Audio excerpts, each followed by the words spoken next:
Hello family, चला मग आज तुम्हाला मी गुजराती स्पेशल अडदियाची रेसिपी शेअर करणार आहे। अडदिया म्हणजे आपल्या गावाकडे म्हणतात उडीदचे डाळचे लाडू आणि इथं म्हणतात अडदिया। तर चला क्विकली रेसिपी चालू करू। आणि हां, रेसिपी आवडली असणार तर तुम्ही लाईक सबस्क्राईब आणि कमेंट करा की पुढची रेसिपी तुम्हाला कुठली बघायची आणि असे daily vlog mini vlog video तुम्हाला आवडता का बघायला। तर चला रेसिपी। तर हॅलो फॅमिली, तर मी अगोदरच व्हिडिओ टाकून दिला आहे कसली रेसिपी। ते 8-10 लिटर दूध मागवलं आहे गाईचं, त्याच्यामध्ये 1 चम्मच घी टाकून दुधाला व्यवस्थित गरम करायचं। आपल्याला मोहन द्यायचं आहे। इथं उडीदचं डाळचं 1 किलो पीठ घेतलेलं आहे। बराबर तुम्हाला 1 किलोचा अंदाज सांगते। इथं 100 ग्रॅम मी डिंक घेतलेले आहेत आणि त्यांना व्यवस्थित मिक्सरमध्ये एकदम बारीक पावडर करून घेणार। त्याचं एकदम बारीक पावडर करून घ्यायचं आणि जे आपण दूध मोहनसाठी तयार केलं होतं ना तूप टाकून, तर ते टाकून घ्यायचं। थोडं थोडं करूनच टाकायचं, एकदम सोबत नका टाकू, नाही तर बस त्याचा पीठ कणिक नाही भिंजायचं आपल्याला। तर हे बघा, मुठ्ठी वाढणार ना एवढं थोडं थोडं टाकून द्यायचं आणि बाकीचं दूध उरलेलं आहे। म्हणजे मी तुम्हाला सांगू शकते की 1 किलोमध्ये तुम्हाला 10 रुपयाची पिशवी आणणार ना तुम्ही दुधाची, तर होऊन जाणार बस। आणि 5-10 मिनिटं आहे ना असं व्यवस्थित मोहन दिल्यानंतर दाबून 10 मिनिटं रेस्ट करायला ठेवून द्यायचं। 10 मिनिटं झाल्यानंतर गाळणीने व्यवस्थित गाळून घ्यायचंय सगळं। आणि हे बघा, हे जाड जाड राहिलेलं नाही, ते नाही गाळावत ना, तो तुम्ही मिक्सरमध्ये त्याला बारीक करून घ्यायचं।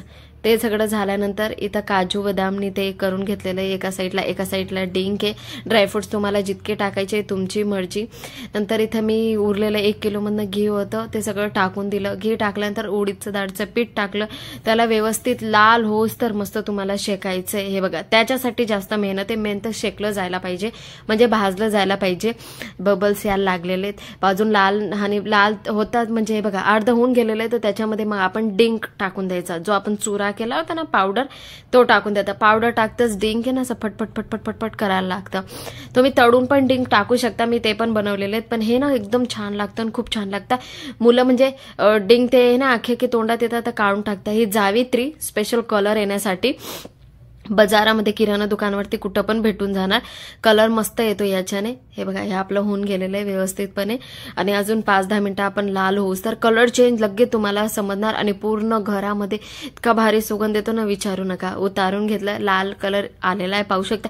जड आलेलं नाहीये, याचा कलर जावित्री टाकले म्हणून एकदम डार्क कलर आलेला आहे। किलोचं माप सांगितलंय मी, किलो घी, किलो उडीदचे डाळचं पीठ आणि इथं 700 ग्रॅम पिठी साखर येते ना, ते इतक्यात नाही टाकायची गरम गरम, ते पूर्ण थंड झालं का मग टाकायची। म्हणजे आपण असं एकदम कोमट झालं का मग टाकायची तिच्यामध्ये।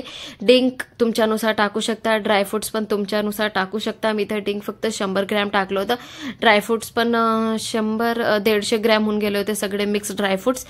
आणि इथं टाकली ती पिठी साखर, मी सांगितलं थंड झाल्यानंतर मग पिठी साखर टाकायची, व्यवस्थित मिक्स करून घ्यायचं। आणि आपले परात राहते ना, परातला मस्तपैकी ऑइल लावून घ्यायचं, थोडंसं खालती ऑइल लावल्यानंतर हे टाकून घ्यायचं तिच्यामध्ये आणि व्यवस्थित ठप ठप करून घ्यायचं। म्हणजे काय आतमध्ये बबल्स नाही, ते काही राहणार नाही। आणि हे 1 किलोचे बनवले होते। 1 किलो म्हणजे टोटल झाले होते 3-3.5 किलोचे झाले होते टोटल बनून। आणि झाल्यानंतर मग याला थोडंसं थंड झाल्यानंतर हे बघा असे बर्फी पाडून घ्यायची व्यवस्थित। राणी पण इथं पाडते। व्हिडिओ आवडला असणार तर like subscribe. Bye bye friends.